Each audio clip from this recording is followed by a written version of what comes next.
Hi hello welcome to my channel. ಒಂದು ಬಾರಿ ದೂರವಾದ ಗಂಡ ಹೆಂಡತಿ ಮತ್ತೆ 2 ವರ್ಷಗಳ ನಂತರ ಕಾಣಿಸಿದರೆ ಹೇಗಿರುತ್ತದೆ? ಅದು ಸಹ ಒಂದೇ ಆಫೀಸಿನಲ್ಲಿ. ಆದರೆ ಅವರ ಪೊಸಿಷನ್ಸ್ ಮಾತ್ರ ಬೇರೆ ಬೇರೆ. ಅಂದರೆ ಹೆಂಡತಿ ಕಲೆಕ್ಟರ್ ಆದರೆ ಗಂಡ ಕ್ಲರ್ಕ್. ಅವರಿಬ್ಬರು ಯಾಕೆ ದೂರವಾಗಿದ್ದರು? ಅವರ ಮತ್ತೆ ಏನು ವಿಭೇದಗಳು ಬಂದಿತ್ತು? ಹೆಂಡತಿ ಕಲೆಕ್ಟರ್ ಆದ ಆಫೀಸಿನಲ್ಲಿ ಗಂಡ ಕ್ಲರ್ಕ್ ಆಗಿ ಕೆಲಸ ಮಾಡುತ್ತಿದ್ದರೆ ಹೇಗಿರುತ್ತದೆ? 2 ವರ್ಷಗಳ ನಂತರ ಮೀಟ್ ಆದ ಅವರ ರಿಯಾಕ್ಷನ್ ಏನಾಗಿರುತ್ತದೆ ಎಂಬ ವಿಷಯಗಳು ನಾವು ಈ ವಿಡಿಯೋದಲ್ಲಿ ತಿಳಿದುಕೊಳ್ಳೋಣ. ಕಲೆಕ್ಟರ್ ಆಫೀಸಿಗೆ ಹೊಸ ಕಲೆಕ್ಟರ್ ಬರುತ್ತಿದ್ದಾಳೆ ಎಂದು ಅಲ್ಲಿನ ಸಿಬ್ಬಂದಿ ಎಲ್ಲ ವೆಲ್ಕಮ್ ಮಾಡುವ ತಯಾರಿಯಲ್ಲಿ ತುಂಬಾ ಬ್ಯುಸಿಯಾಗಿದ್ದರು. ಹಾಗೆ ಸುಮಾರು ಬೆಳಗ್ಗೆ 10 ಗಂಟೆಗೆ ಕಾರ್ಪೊರೇಟ್ ಹತ್ತಿರಕ್ಕೆ ಕಾರು ಬಂದಿದ್ದರಿಂದ ಅಲ್ಲಿದ್ದ ಒಬ್ಬ ವ್ಯಕ್ತಿ ಡೋರ್ ಓಪನ್ ಮಾಡಿ, ಮೇಡಮ್, ನಾನು ನಿಮ್ಮ ಅಸಿಸ್ಟೆಂಟ್ ಎಂದು ವೆಲ್ಕಮ್ ಮಾಡಿ ಬೊಕೆಯನ್ನು ಕೊಡುತ್ತಾನೆ. ಆ ಮೇಡಮ್ ಸಿಂಪಲ್ ಆಗಿ ಸುಂದರವಾಗಿದ್ದು ಕೈಯಲ್ಲಿ ಡೈರಿಯಂತಹ ಒಂದು ಪುಸ್ತಕವನ್ನು ಹಿಡಿದಿದ್ದಳು. ಅವರೆಲ್ಲರ ಕೈಯಲ್ಲಿದ್ದ ಬೊಕೆಯನ್ನು ತೆಗೆದುಕೊಂಡು ಆಫೀಸಿನ ಒಳಗೆ ಹೋಗುತ್ತಿದ್ದಳು. ಕೊನೆಯಲ್ಲಿ ಒಬ್ಬ ವ್ಯಕ್ತಿ ನಿಂತಿದ್ದ. ಆತನ ಹೆಸರು ರವಿ. ಆತನು ಅಲ್ಲೇ ನಿಂತುಕೊಂಡಿದ್ದನು. ಆಕೆಯ ಕಡೆಗೆ ನೋಡದೆ ತಲೆ ಬಗ್ಗಿಸಿ ನಿಂತುಕೊಂಡಿದ್ದನು. ಆಕೆಯೂ ಸಹ ಆತನನ್ನು ಹಿಡಿಸಿಕೊಳ್ಳದೆ ಹೊರಟು ಹೋದಳು. ನಂತರ ಆಕೆ ಕ್ಯಾಬಿನ್ಗೆ ಹೋದಾಗ ಅಲ್ಲಿನ ಸಿಬ್ಬಂದಿ ಎಲ್ಲ ಅಲ್ಲಿಯೇ ಇದ್ದರು. ನಂತರ ಅವರ ಅಸಿಸ್ಟೆಂಟ್ ಅವರೆಲ್ಲರ ಪೊಸಿಷನ್ಸ್ ಅನ್ನು ಮತ್ತು ಅವರ ಹೆಸರುಗಳನ್ನು ಹೇಳುತ್ತಿರುತ್ತಾನೆ. ರವಿ ಸಹ ಅಲ್ಲಿಯೇ ಇದ್ದು ಆ ಮೇಡಮ್ ಕಡೆಗೆ ನೋಡುತ್ತಿರುತ್ತಾನೆ. ಅವರೆಲ್ಲರ ಬಗ್ಗೆ ಅವರ ಅಸಿಸ್ಟೆಂಟ್ ಪರಿಚಯ ಮಾಡಿಸುತ್ತಿರುವಾಗ ಮೇಡಮ್ ಅವರಿಗೆ ಅವರೇ ಪರಿಚಯ ಮಾಡಿಕೊಳ್ಳುತ್ತಾರೆ ಬಿಡಿ ಎಂದು ಹೇಳುತ್ತಾರೆ. ಆಗ ರವಿ ಸ್ವಲ್ಪ ಮುಜುಗರದಿಂದ ಆ ಮೇಡಮ್ ಕಡೆಗೆ ನೋಡುತ್ತಾ, ನನ್ನ ಹೆಸರು ರವಿ, ನಾನು ಈ ಆಫೀಸಿನಲ್ಲಿ ಕ್ಲರ್ಕ್ ಆಗಿ ಕೆಲಸ ಮಾಡುತ್ತಿದ್ದೇನೆ ಎಂದು ಹೇಳುತ್ತಾ ಅಲ್ಲಿಂದ ಸ್ಪೀಡಾಗಿ ಹೊರಗಡೆಗೆ ಹೊರಟು ಹೋಗುತ್ತಾನೆ. ಆದರೆ ರವಿ ಮೇಡಮ್ ಪರ್ಮಿಷನ್ ತೆಗೆದುಕೊಳ್ಳದೆ ಅಲ್ಲಿಂದ ಹೊರಗಡೆ ಹೋಗಿದ್ದಕ್ಕೆ ರವಿಗೆ ಏನಾದರೂ ಅರ್ಜೆಂಟ್ ಕೆಲಸವಿತ್ತೇನೋ ಅಂದುಕೊಂಡರು. ಆದರೆ ಅವರೆಲ್ಲರಿಗೂ ಮೇಡಮ್ನ ಪರ್ಮಿಷನ್ ತೆಗೆದುಕೊಳ್ಳದೆ ಹೊರಗಡೆಗೆ ಹೋಗಿದ್ದಕ್ಕೆ ತುಂಬಾ ಬೇಜಾರಾಗಿರುತ್ತದೆ. ಮತ್ತೆ ಅವರೆಲ್ಲ ಮೇಡಮ್ನ ಜೊತೆ ಮಾತನಾಡುತ್ತಿರುತ್ತಾರೆ. ನಂತರ ಅವರು ಹೊರಗಡೆಗೆ ಬಂದು ಮೇಡಮ್ ಒಳ್ಳೆಯತನದ ಬಗ್ಗೆ ಒಳ್ಳೆಯದಾಗಿ ಚರ್ಚೆ ಮಾಡುತ್ತಿರುತ್ತಾರೆ. ರವಿ ಮಾತ್ರ ಬೇಜಾರಾಗಿ ಸೈಲೆಂಟ್ ಆಗಿ ಇರುತ್ತಾನೆ. ಆಗ ಮೇಡಮ್ ಅಸಿಸ್ಟೆಂಟ್ ರವಿ ಹತ್ತಿರಕ್ಕೆ ಬಂದು, ರವಿ, ನೀನು ಮೇಡಮ್ ಪರ್ಮಿಷನ್ ತೆಗೆದುಕೊಳ್ಳದೆ ಹೊರಗಡೆ ಬಂದಿದ್ದಕ್ಕೆ ಮೇಡಮ್ ಏನಂದುಕೊಳ್ಳುತ್ತಾರೆ? ಇಲ್ಲಿನ ಸಿಬ್ಬಂದಿಗೆ ಡಿಸಿಪ್ಲಿನ್ ಇಲ್ಲ ಅಂದುಕೊಳ್ಳುವುದಿಲ್ವಾ? ಆದ್ದರಿಂದ ಇನ್ನೊಂದು ಬಾರಿ ಈ ತರ ಮಾಡಬೇಡ ಎಂದು ಕೋಪದಿಂದ ಹೇಳಿ ಅಲ್ಲಿಂದ ಹೊರಟು ಹೋಗುತ್ತಾರೆ. ಆದರೆ ರವಿ ಮಾತ್ರ ಸೈಲೆಂಟ್ ಆಗಿಯೇ ಇರುತ್ತಾನೆ. ಮರುದಿನ ಮೇಡಮ್ ಅಸಿಸ್ಟೆಂಟ್ಗೆ ಕಾಲ್ ಮಾಡಿ, ನನಗೆ ಹುಷಾರಿಲ್ಲ, ಅದಕ್ಕೆ ನಾನು ಲೀವ್ ಅಪ್ಲೈ ಮಾಡುತ್ತಿದ್ದೇನೆ ಎಂದು ಹೇಳುತ್ತಾನೆ ರವಿ. ಹಾಗೆ ನೋಡುತ್ತಲೇ ಮೇಡಮ್ ಬಂದು 1 ತಿಂಗಳು ಹಾಗೆಯೇ ಬಿಡುತ್ತದೆ. ಆದರೆ ರವಿ ಮಾತ್ರ ಎದುರು ಬೀಳದೆ ತಪ್ಪಿಸಿಕೊಳ್ಳುತ್ತಿದ್ದನು. ಯಾವುದಾದರೂ ಫೈಲ್ ಸಪ್ಲೈ ಮಾಡಬೇಕಾದರೂ ಸಹ ಬೇರೊಬ್ಬರ ಕೈಯಲ್ಲಿ ಮೇಡಮ್ಗೆ ಫೈಲ್ ಕಳುಹಿಸುತ್ತಿದ್ದನು. ಕಲೆಕ್ಟರ್ ಮೇಡಮ್ ಸಹ ಹೊಸದಾಗಿ ಬಂದಿದ್ದರಿಂದ ಅವರ ಕೆಲಸದಲ್ಲಿ ತುಂಬಾ ಬ್ಯುಸಿಯಾಗಿದ್ದರು.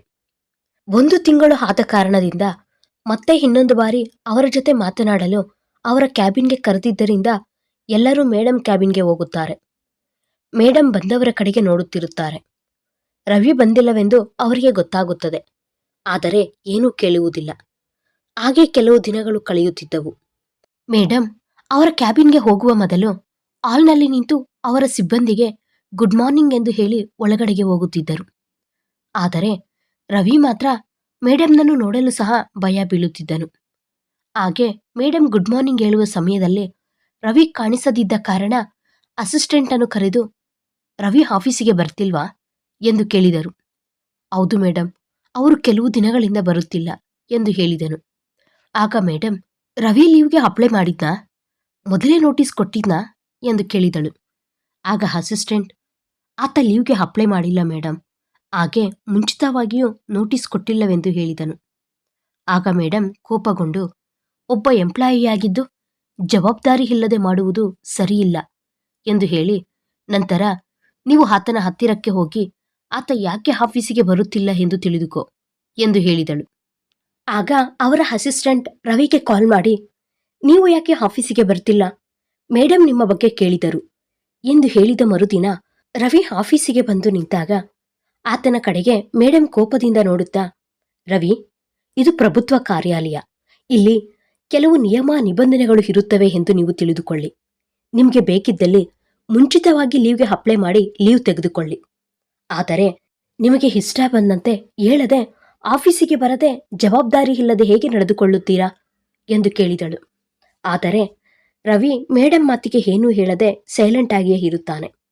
ನಂತರ, ಮೇಡಮ್, ರವಿ, ನೀವು ಏನಾದರೂ ಹೇಳಬೇಕು ಅಂತಿದ್ದೀರಾ? ಈಗಲೇ ಹೇಳಿ. ಯಾಕಂದ್ರೆ ಇದು ನಿಮ್ಮ ಮನೆಯಲ್ಲ. ನೀವು ಬೇಕೆಂದಾಗ ಬರುವುದಕ್ಕೆ, ಬೇಡ ಅಂದಾಗ ಹೊರಟು ಹೋಗುವ ಸ್ಥಳವಲ್ಲ ಎಂದು ತಿಳಿದುಕೊಳ್ಳಿ. ಆದ್ದರಿಂದ ಇನ್ನೊಮ್ಮೆ ಇಂತಹ ತಪ್ಪುಗಳನ್ನು ರಿಪೀಟ್ ಮಾಡಬೇಡಿ. ಇಲ್ಲದಿದ್ದರೆ ನಿಮ್ಮ ಮೇಲೆ ತಪ್ಪದೆ ಕಠಿಣವಾಗಿ ಆಕ್ಷನ್ ತೆಗೆದುಕೊಳ್ಳಬೇಕಾಗುತ್ತದೆ ಎಂದು ಹೇಳುತ್ತಾಳೆ. ಆಗ ರವಿ, ನಾನು ಇಲ್ಲಿ ಕೆಲಸ ಮಾಡುತ್ತಿದ್ದಷ್ಟು ಮಾತ್ರಕ್ಕೆ ನಾನು ಇಲ್ಲಿ ಯಾರಿಗೂ ಹಾಳಲ್ಲ. ನಾನು ಇಲ್ಲಿ ಎಂಪ್ಲಾಯಿ ಮಾತ್ರ ಎಂದು ನನಗೆ ಗೊತ್ತು. ನನಗೆ ರಜಾ ಅವಶ್ಯಕತೆಯಾಗಿಯೇ ನಾನು ಬರಲಿಲ್ಲ ಎಂದು ಹೇಳಿ ಹೊರಗಡೆಗೆ ಹೊರಟು ಹೋಗುತ್ತಾನೆ. ನಂತರ ಮೇಡಮ್ ಅವರ ಅಸಿಸ್ಟೆಂಟ್ ಅನ್ನು ಕರೆದು ರವಿಗೆ ಸಂಬಂಧಪಟ್ಟಂತಹ ಕೆಲವು ವಿವರಗಳನ್ನು ಕೇಳುತ್ತಾಳೆ. ಆಗ ಅಸಿಸ್ಟೆಂಟ್, ಮೇಡಮ್, ರವಿ 2 ವರ್ಷಗಳ ಹಿಂದೆಯೇ ಕ್ಲರ್ಕ್ ಆಗಿ ಜಾಯಿನ್ ಆದ ದಿನದಿಂದಲೂ ಯಾರ ಜೊತೆನೂ ಹೆಚ್ಚಾಗಿ ಮಾತನಾಡದೆ ಸೈಲೆಂಟ್ ಆಗಿಯೇ ತನ್ನ ಕೆಲಸವನ್ನು ತಾನು ಮಾಡಿಕೊಂಡು ಹೋಗುತ್ತಿದ್ದನು. ಹಾಗೆ ಇಲ್ಲಿ ಯಾರ ಹತ್ರನೂ ಶತ್ರುತ್ವ ಸಹ ಇಲ್ಲ. ಇಲ್ಲಿ ಎಲ್ಲರ ಜೊತೆನೂ ಸ್ನೇಹವಾಗಿಯೇ ಇರುತ್ತಾನೆ. ಎಂತಹ ಸಮಸ್ಯೆ ಬಂದರೂ ಸಹ ತನ್ನ ಕೆಲಸವನ್ನು ತಾನು ಖಚಿತವಾಗಿ ಮಾಡುತ್ತಾನೆ. ಆತನ ಕೆಲಸದಲ್ಲಿ ಎಂತಹ ನಿರ್ಲಕ್ಷ್ಯೆಯನ್ನು ತೋರಿಸುವುದಿಲ್ಲ ಎಂದು ಹೇಳುತ್ತಾನೆ. ಮೇಡಮ್ ಅಲ್ಲಿಗೆ ಬಂದು ತುಂಬಾ ದಿನಗಳಾಗಿದ್ದರಿಂದ ಅಲ್ಲಿ ಮೇಡಮ್ ಬಗ್ಗೆ ಚರ್ಚೆ ನಡೆಯುತ್ತಿರುತ್ತದೆ. ಅವರು ಮಾಡುವ ಕೆಲಸದ ಬಗ್ಗೆ, ಅವರ ನಿಜಾಯಿತಿಯ ಬಗ್ಗೆ ಕಲೆಕ್ಟರ್ ಆಫೀಸಿನಿಂದ ಹಿಡಿದು ಪ್ರಜೆಗಳವರೆಗೆ ಸೇರುತ್ತದೆ. ಇದರಿಂದಲೇ ಒಳ್ಳೆಯ ಹೆಸರನ್ನು ಗಳಿಸಿಕೊಂಡು ತುಂಬಾ ಪವರ್ಫುಲ್ ಆಗುತ್ತಾರೆ. ಆದರೆ ಕಲೆಕ್ಟರ್ ಕಾರ್ಯಾಲಯದಲ್ಲಿ ಸೀನಿಯರ್ ಆಫೀಸರ್ ಆದ ಚಂದನ್ ಅನ್ನುವಂತಹ ಒಬ್ಬ ವ್ಯಕ್ತಿ ಸಹ ಇರುತ್ತಾನೆ. ಡೆವಲಪ್ಮೆಂಟ್ಗಳಿಗೆ ಸಂಬಂಧಿಸಿದ ಪ್ರತಿ ಕೆಲಸವೂ ಸಹ ಚಂದನ್ ಟೇಬಲ್ ಮುಖಾಂತರವೇ ಹೋಗುತ್ತಿರುತ್ತದೆ. ಇದರಿಂದ ಪ್ರತಿ ಟೆಂಡರ್ನಲ್ಲಿಯೂ ಚಂದನ್ ಕಮಿಷನ್ ಫಿಕ್ಸ್ ಮಾಡಿ ಎಲ್ಲರ ಹತ್ತಿರದಿಂದಲೂ ಕಮಿಷನ್ ತೆಗೆದುಕೊಳ್ಳುತ್ತಿದ್ದನು. ಇದರಿಂದ ಬಂದ ಹಣದಿಂದ ಬೇರೆ ಉನ್ನತ ಅಧಿಕಾರಿಗಳಿಗೂ ಸಹ ಕಮಿಷನ್ ಅನ್ನು ಕಳುಹಿಸುತ್ತಿದ್ದನು. ಆದರೆ ಈ ಮೇಡಮ್ಗಿಂತ ಮುಂಚೆ ಕೆಲಸ ಮಾಡಿದ ಕಲೆಕ್ಟರ್ಗೂ ಸಹ ಚಂದನ್ ಇದೇ ರೀತಿ ಕಮಿಷನ್ ಫಿಕ್ಸ್ ಮಾಡಿ ಕಳುಹಿಸುತ್ತಿದ್ದ ಎಂಬ ವಿಷಯ ಮೇಡಮ್ ಕಿವಿಗೆ ಬೀಳುತ್ತದೆ. ಈ ವಿಷಯಕ್ಕೆ ಸಂಬಂಧಿಸಿದ ವಿಚಾರಗಳು ಸಂಗ್ರಹಿಸುತ್ತಾಳೆ. ನಂತರ ಚಂದನ್ನನ್ನು ಮೇಡಮ್ ತನ್ನ ಕ್ಯಾಬಿನ್ಗೆ ಕರೆದು ಬೈಯಲು ಶುರು ಮಾಡುತ್ತಾರೆ. ನೋಡಿ ಚಂದನ್ ರವರೇ, ಇನ್ಮುಂದೆ ಇಂತಹ ಕೆಲಸಗಳನ್ನು ಮಾಡಿದರೆ ನಿನ್ನ ಮೇಲೆ ಆಕ್ಷನ್ ತೆಗೆದುಕೊಳ್ಳಬೇಕಾಗುತ್ತದೆ ಎಂದು ವಾರ್ನಿಂಗ್ ಕೊಡುತ್ತಾಳೆ. ಇದರಿಂದ ಕೋಪಗೊಂಡ ಚಂದನ್ ಆಫೀಸ್ ರೂಮಿಂದ ಹೊರಗಡೆ ಬಂದು ಅವರಿಗೆ ವಿರುದ್ಧವಾಗಿ ಸಂಚು ಮಾಡಲು ಪ್ರಯತ್ನಿಸುತ್ತಾನೆ. ಅಷ್ಟೇ ಅಲ್ಲದೆ ಚಂದನ್ ಕಮಿಷನ್ ತೆಗೆದುಕೊಂಡು ಟೆಂಡರ್ ಪಾಸ್ ಮಾಡದೇ ಇದ್ದಿದ್ದರಿಂದ ಮೇಡಮ್ ಮೇಲೆ ಇನ್ನೂ ತುಂಬಾ ಕೋಪ ಬರುತ್ತದೆ. ಆದ್ದರಿಂದ ಆಫೀಸಿನಲ್ಲಿ ಮೇಡಮ್ ಮೇಲೆ ಕೆಟ್ಟದಾಗಿ ಮಾತನಾಡಲು ಶುರು ಮಾಡುತ್ತಾನೆ. ಇದೆಲ್ಲ ಕೇಳುತ್ತಿದ್ದ ರವಿಗೆ ಮೇಡಮ್ ಬಗ್ಗೆ ಆತರ ಮಾತನಾಡುವುದು ಕೇಳಿ ತುಂಬಾ ಕೋಪ ಬರುತ್ತದೆ. ಆಗ ಡೈರೆಕ್ಟ್ ಆಗಿ ಚಂದನ್ ಜೊತೆ ಜಗಳಕ್ಕೆ ಹೋಗುತ್ತಾನೆ. ಹಾಗೆ ಮಾತು ಬೆಳೆದು ತುಂಬಾ ದೊಡ್ಡ ಜಗಳವಾಗುತ್ತದೆ. ಇದರಿಂದ ಕಲೆಕ್ಟರ್ ಆಫೀಸಿನಲ್ಲಿ ತುಂಬಾ ಕೋಲಾಹಲ ಉಂಟಾಗುತ್ತದೆ. ಅಲ್ಲಿದ್ದ ಸಿಬ್ಬಂದಿ ಎಲ್ಲ ಅವರಿಬ್ಬರನ್ನ ಬಿಡಿಸಲು ತುಂಬಾ ಪ್ರಯತ್ನಿಸುತ್ತಾರೆ. ಅವರಿಬ್ಬರ ಜಗಳವನ್ನು ಕೇಳಿದ ಮೇಡಮ್ ಸಹ ಕ್ಯಾಬಿನಿಂದ ಹೊರಗಡೆ ಬರುತ್ತಾರೆ. ಮೇಡಮ್ ಬಂದಿದ್ದನ್ನು ನೋಡಿ ಅವರಿಬ್ಬರು ಅಲ್ಲಿಗೆ ಆ ವಿಚಾರ ಬಿಟ್ಟು ಸುಮ್ಮನಾಗುತ್ತಾರೆ. ಮೇಡಮ್ ತನ್ನ ಕ್ಯಾಬಿನ್ಗೆ ಹೋಗಿ ಅಸಿಸ್ಟೆಂಟ್ ಅನ್ನು ಕರೆದು, ಅಲ್ಲಿ ಏನಾಯ್ತು, ಯಾಕೆ ಅವರಿಬ್ಬರು ಜಗಳವಾಡುತ್ತಿದ್ದಾರೆ ಎಂದು ಕೇಳಿದರು. ಆಗ ಅಸಿಸ್ಟೆಂಟ್, ಮೇಡಮ್, ಚಂದನ್ ನಿಮ್ಮ ಬಗ್ಗೆ ತುಂಬಾ ಕೆಟ್ಟದಾಗಿ ಮಾತನಾಡುತ್ತಿದ್ದಾನೆ. ಅದನ್ನು ಕೇಳಿದ ರವಿಗೆ ಕೋಪ ಬಂದು ಚಂದನ್ ಮೇಲೆ ಜಗಳಕ್ಕೆ ಹೋದನು ಎಂದು ಹೇಳುತ್ತಾನೆ. ಅಸಿಸ್ಟೆಂಟ್ ಮುಖಾಂತರ ರವಿಯನ್ನು ರೂಮಿಗೆ ಬರುವುದಕ್ಕೆ ಹೇಳಿ, ರವಿ, ಇದೆಲ್ಲ ಏನು? ನಾವು ಪ್ರಭುತ್ವ ಕಾರ್ಯಾಲಯದಲ್ಲಿ ಇದ್ದೀವಾ ಅಥವಾ ರೋಡ್ ಮೇಲೆ ಇದ್ದೀವಿ ಅಂತ ಅಂದುಕೊಳ್ಳುತ್ತಿದ್ದೀರಾ? ನೀವು ಏನಾದರೂ ಜಗಳವಾಡಬೇಕಾದರೆ ವ್ಯಕ್ತಿಗತವಾಗಿ ನೋಡಿಕೊಳ್ಳಿ. ಆಫೀಸಿನಲ್ಲಿ ಈ ರೀತಿ ಮಾಡುವುದು ನಿಮಗೆ ಒಳ್ಳೆಯದಲ್ಲ ಎಂದು ಹೇಳುತ್ತಾರೆ. ಆ ಮೇಡಮ್ ಹೇಳುತ್ತಿದ್ದ ಮಾತುಗಳನ್ನು ತಲೆ ತಗ್ಗಿಸಿಕೊಂಡು ಕೇಳುತ್ತಿದ್ದ ರವಿ, ಆ ಚಂದನ್ ನಿನ್ನ ಬಗ್ಗೆ ತುಂಬಾ ಕೆಟ್ಟದಾಗಿ ಮಾತನಾಡುತ್ತಿದ್ದಾನೆ. ನಾನು ಆತನು ಹೇಳುತ್ತಿದ್ದ ಎಷ್ಟೋ ಮಾತುಗಳನ್ನು ಕೇಳಿಸಿಕೊಂಡು ಸುಮ್ಮನಾಗುತ್ತಿದ್ದೆ. ಆದರೆ ಆತನು ಇವತ್ತು ಮಾತನಾಡಿದ ಮಾತುಗಳು ತುಂಬಾ ಜಾಸ್ತಿಯಾದವು. ಆತ ನಿಮ್ಮನ್ನು ದೂಷಿಸುತ್ತಾ ವಿಷ ಕಕ್ಕುತ್ತಿದ್ದಾನೆ ಎಂದು ಹೇಳಿದ ಕೂಡಲೇ, ಮೇಡಮ್, ಆತ ಬೈಯುತ್ತಿದ್ದುದು ನನ್ನನ್ನು ಅಲ್ಲವೇ, ನಿಮ್ಮನ್ನಲ್ಲವಲ್ಲ. ಬೇಕಿದ್ದರೆ ನ್ಯಾಯಪರವಾಗಿ ಆಕ್ಷನ್ ತೆಗೆದುಕೊಳ್ಳುತ್ತಿದ್ದೆ ಅಲ್ವಾ? ನೀವು ಈ ರೀತಿ ಜಗಳ ಮಾಡುವ ಅವಶ್ಯಕತೆ ಏನಿತ್ತು? ಅಷ್ಟೇ ಅಲ್ಲದೆ ನನ್ನ ಬಗ್ಗೆ ಜಗಳವಾಡುವ ಹಕ್ಕು ನಿನಗೆ ಯಾರು ಕೊಟ್ಟರು ಎಂದು ಪ್ರಶ್ನಿಸಿದರು. ಆಗ ರವಿ ಸೈಲೆಂಟ್ ಆಗಿ ಇದ್ದದ್ದನ್ನು ನೋಡಿ ಮೇಡಂಗೆ ತುಂಬಾ ಕೋಪ ಬರುತ್ತದೆ. ಆದ್ದರಿಂದ ನಾನು ಏನು ಮಾತನಾಡುತ್ತಿದ್ದೇನೆ ಅಂತ ಕೇಳಿಸುತ್ತಿದ್ದೀಯಾ ಎಂದು ಪ್ರಶ್ನಿಸುತ್ತಾಳೆ. ರವಿ ಸಹ ಕೋಪದಿಂದ ಮೇಡಂ ಕಡೆಗೆ ಒಂದು ಬಾರಿ ನೋಡುತ್ತಾನೆ. ಆತನ ನೋಟ ನೋಡಿದ ಮೇಡಂ ಸಹ ಸ್ವಲ್ಪ ಗಾಬರಿಯಾಗುತ್ತಾರೆ. ರವಿ, ನಾನು ನಿನ್ನಿಂದ ದೂರವಾಗಿರಬಹುದು, ಆದರೆ ನನ್ನ ಮುಂದೆ ನಿನ್ನನ್ನು ಯಾರಾದರೂ ಆ ರೀತಿ ಮಾತನಾಡಿದರೆ ನಾನು ನೋಡಲಾರೆ ಎಂದು ಹೇಳಿ ಅಲ್ಲಿಂದ ಹೊರಟು ಹೋಗುತ್ತಾನೆ. ಆಗ ಮೇಡಂ ಸಹ ಆತನ ಕಡೆಗೆ ನೋಡಿ ಎಮೋಷನಲ್ ಆಗಿ ಕಣ್ಣಿಂದ ಬರುತ್ತಿರುವ ನೀರನ್ನು ತಡೆದು ಕಣ್ಣನ್ನು ಮುಚ್ಚಿಕೊಳ್ಳುತ್ತಾಳೆ. ಆ ಸಂಘಟನೆ ನಡೆದ ನಂತರ ರವಿ ಮತ್ತು ಮೇಡಂ ನಡುವೆ ತುಂಬಾ ದೂರ ಬೆಳೆಯುತ್ತದೆ. ಅವರಿಬ್ಬರೂ ಮಾತನಾಡಿಕೊಳ್ಳುವುದೇ ಇಲ್ಲ. ರವಿ ಕರೆಕ್ಟಾಗಿ ಆಫೀಸ್ ಟೈಮ್ಗೆ ಬಂದು ಕರೆಕ್ಟ್ ಟೈಮಿಗೆ ಮನೆಗೆ ಹೊರಟು ಹೋಗುತ್ತಿದ್ದನು. ಆಫೀಸ್ನಲ್ಲಿಯೂ ಸಹ ಎಂದಿನಂತೆ ಯಾವುದೇ ತೊಂದರೆ ಇಲ್ಲದೆ ನಡೆಯುತ್ತಿರುತ್ತದೆ. ಹಾಗೆ 2 ದಿನಗಳ ನಂತರ ಕಲೆಕ್ಟರ್ ಮೇಡಂಗೆ ಒಂದು ಫೋನ್ ಕಾಲ್ ಬರುತ್ತದೆ. ಅದೇನೆಂದರೆ, ಕ್ಯಾಬಿನೆಟ್ ಮಿನಿಸ್ಟರ್ ಪಬ್ಲಿಕ್ ಕೋರ್ಟ್ ಮೇಲೆ ಚರ್ಚೆ ನಿಮ್ಮ ಆಫೀಸ್ನಲ್ಲಿ ನಡೆಯುತ್ತದೆ ಎಂದು. ನಂತರ ಹಾಗೆಯೇ ತನ್ನ ಸಿಬ್ಬಂದಿಯನ್ನೆಲ್ಲ ತನ್ನ ಕ್ಯಾಬಿನ್ಗೆ ಕರೆದು ಮಿನಿಸ್ಟರ್ ಅವರು ಬರುತ್ತಿದ್ದಾರೆ ಎಂದು, ಬೇಗನೆ ಎಲ್ಲ ವ್ಯವಸ್ಥೆಗಳನ್ನು ಮಾಡಿ ಎಂದು ಹೇಳುತ್ತಾರೆ. ಏನಾದರೂ ಮಿಸ್ಟೇಕ್ ಆದರೆ ಮಿನಿಸ್ಟರ್ ಅವರಿಗೆ ಕೋಪ ಬರುತ್ತದೆ ಎಂದು ಪದೇ ಪದೇ ಹೇಳುತ್ತಿರುತ್ತಾರೆ. ನಂತರ ಮಿನಿಸ್ಟರ್ ಬರುವಂತಹ ದಿನ ಆಫೀಸ್ ಸಿಬ್ಬಂದಿಯೆಲ್ಲ ಬೆಳಗ್ಗೆನೆ ಬೇಗ ಬಂದು ಎಲ್ಲ ವ್ಯವಸ್ಥೆ ಚೆನ್ನಾಗಿ ಮಾಡುತ್ತಿರುತ್ತಾರೆ. ಆದರೆ ರವಿ ಮಾತ್ರ ಆಫೀಸಿನಲ್ಲಿ ಕಾಣಿಸದಿದ್ದ ಕಾರಣ ಮೇಡಂ ಪದೇ ಪದೇ ಆತನಿಗೋಸ್ಕರ ಹುಡುಕುತ್ತಿರುತ್ತಾರೆ. ಆತ ಎಷ್ಟೊತ್ತಿಗೂ ಕಾಣಿಸದಿದ್ದಕ್ಕೆ ಅಸಿಸ್ಟೆಂಟ್ನನ್ನು ಕರೆದು, ರವಿ ಯಾಕೆ ಆಫೀಸಿಗೆ ಬಂದಿಲ್ಲ, ಕಾರಣ ತಿಳಿದುಕೊಂಡು ಹೇಳಿ ಎಂದು ಹೇಳುತ್ತಾರೆ. ಸರಿ ಮೇಡಂ ಅಂತ ಹೇಳಿ ಅಸಿಸ್ಟೆಂಟ್ ವಿಚಾರ ತಿಳಿದುಕೊಂಡು ಮೇಡಂಗೆ ಹೇಳಿದನು.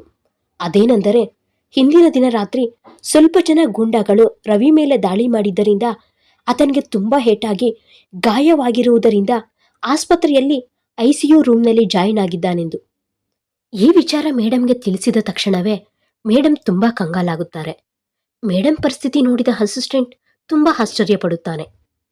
ಮೇಡಂ ಅಸಿಸ್ಟೆಂಟ್ಗೆ, ನೀವು ಇಲ್ಲಿ ಏರ್ಪಾಟುಗಳನ್ನು ನೋಡಿಕೊಳ್ಳುತ್ತೀರಿ, ನನಗೆ ಸ್ವಲ್ಪ ಹೊರಗಡೆ ಕೆಲಸವಿದೆ, ಅರ್ಜೆಂಟಾಗಿ ಹೊರಗಡೆ ಹೋಗಬೇಕು ಎಂದು ಹೇಳುತ್ತಾರೆ.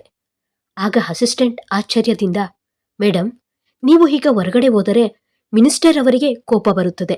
ನೀವು ರವಿ ಹತ್ತಿರಕ್ಕೆ ಹೋಗಬೇಕೆಂದು ಅಂದುಕೊಳ್ಳುತ್ತಿದ್ದೀರಾ ಎಂದು ಅರ್ಥವಾಗುತ್ತಿದೆ. ಆದರೆ ಆ ಥರ ಮಾಡಿದರೆ ಮಿನಿಸ್ಟರ್ ಅವರು ಅರ್ಟಾಗುತ್ತಾರೆ ಅಲ್ವಾ?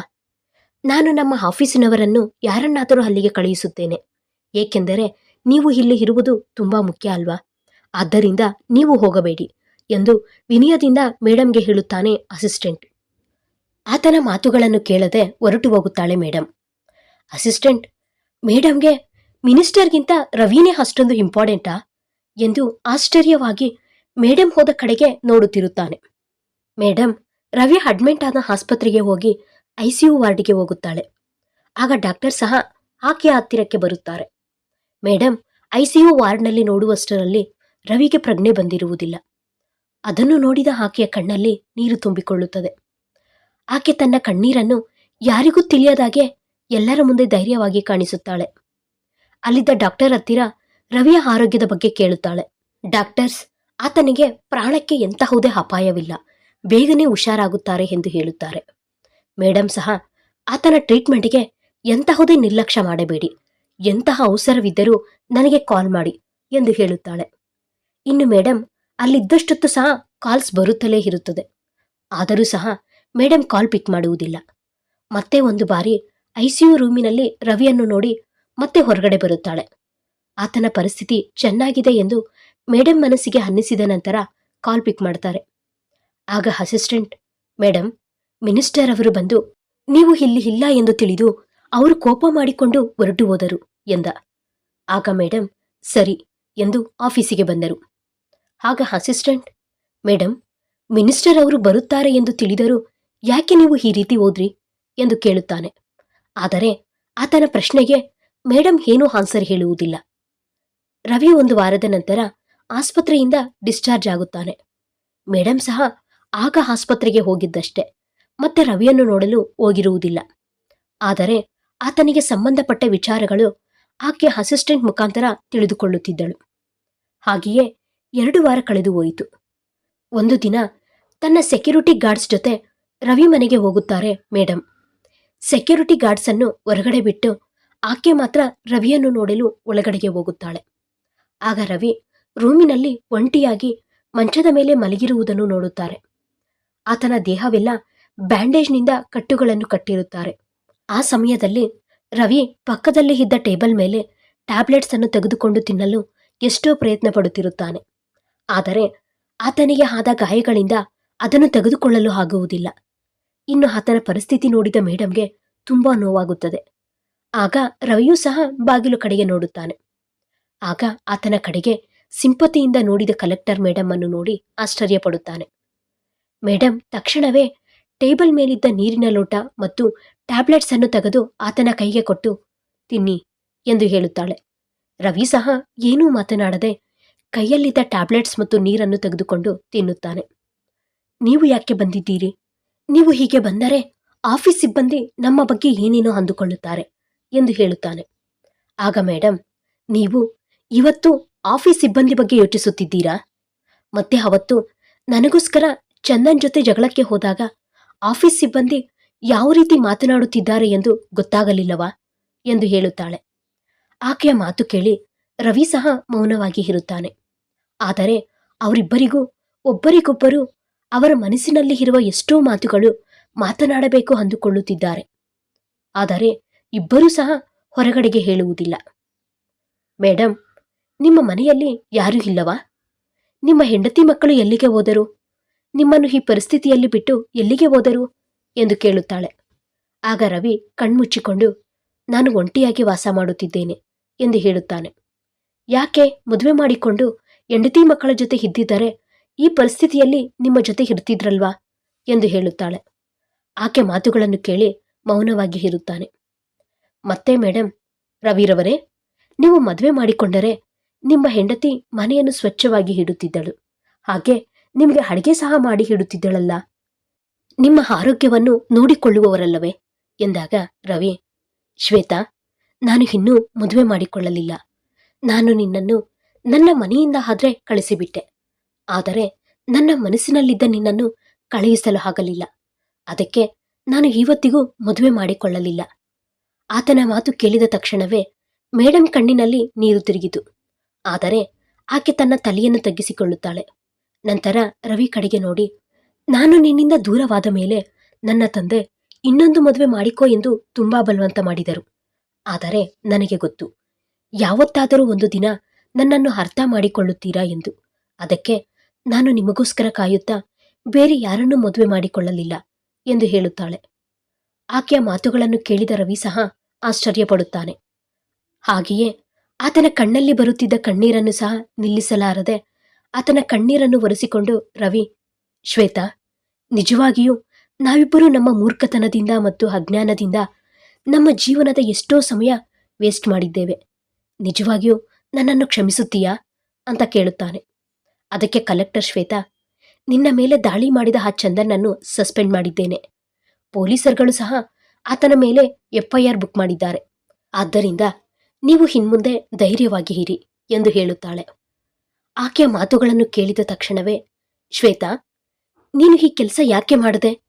ಈ ರೀತಿ ಮಾಡಿದ್ದರಿಂದ ನಿನ್ನ ಮೇಲೆ ಇನ್ನೂ ದ್ವೇಷ ಬೆಳೆಸಿಕೊಂಡು ಸೇಡು ತೀರಿಸಿಕೊಳ್ಳುವ ಅವಕಾಶ ಇದೆ ಅಲ್ಲವೇ ಎಂದು ಹೇಳುತ್ತಾನೆ.